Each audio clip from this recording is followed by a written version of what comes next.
So, part two of this series, I'm going to share a little bit about the history that led up to the founding of Nebraska Christian Leaders Forum.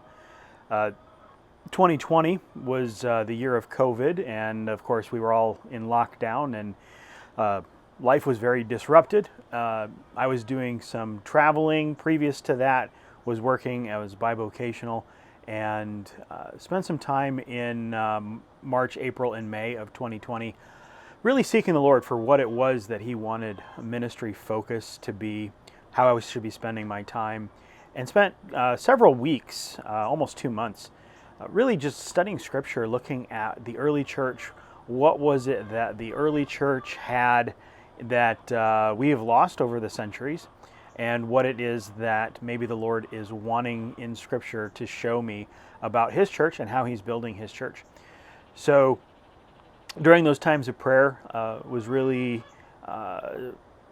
seeing some things I hadn't seen before around the dynamics of the early church. I was looking at the differences of leadership style, churches being corrected in Scripture. How was the eldership described? What was even the way that they were meeting as the church? And so each of the different things that I was studying out and looking at, whether it's Ephesus or Antioch or Jerusalem or Corinth, Thessalonica, they all have unique things about them. But if we take and we look at the church as the body of believers in a city, it looks a little different in the first century than what it looks like now. As I was studying those things out, also looking at John 17, Romans 12, 1 Corinthians 12, Ephesians 4, where in John 17, Jesus' prayer is that we would be one with Him and the Father, and we would be in unity with one another.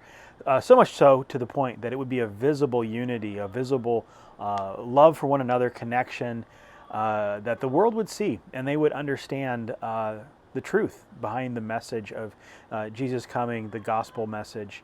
And we don't see that by and large in our society today. We have split now into literally thousands of different groups, and even in those denominational groups and denominational divides, we see church splits and contention that continues to take place, and we're not a very good witness of that unity and that love one for another that Jesus prayed for in John 17.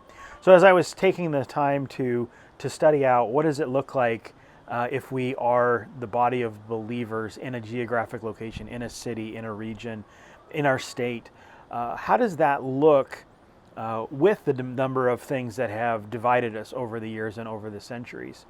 And really just started to compare what I was seeing in Scripture versus what I was seeing in Lincoln, where I live, and then in some of the other communities around the state of Nebraska. Was there relationship amongst leaders, amongst Christians? Where were there Christians that were gathering? What purpose was it for them gathering? And what was it that God was wanting to reveal that would be possible if we did develop those relationships? Why would it be worth the uncomfortableness and the conversations that would need to take place to be able to develop relationships, to be able to ask the question, what does it look like Jesus' prayers being answered, that the prayer in John 17 would be answered? What does that look like instead of a understanding that, yes, His prayers are answered, but how do we see them being answered? How do we see John 17 and the oneness with Jesus and the Father, and then a unity and a oneness developing amongst the believers and even the leaders in the church? So that was some of the things that I was contemplating in 2020 during COVID, and then beginning to evaluate what was going on in the community. So over the next couple days, I'm going to continue to lay out some of the history about the forum, what it is that the Lord led us through, what is developed over the 5 years that we've been working in developing the ministry, seeing the Lord move, and then partnering together.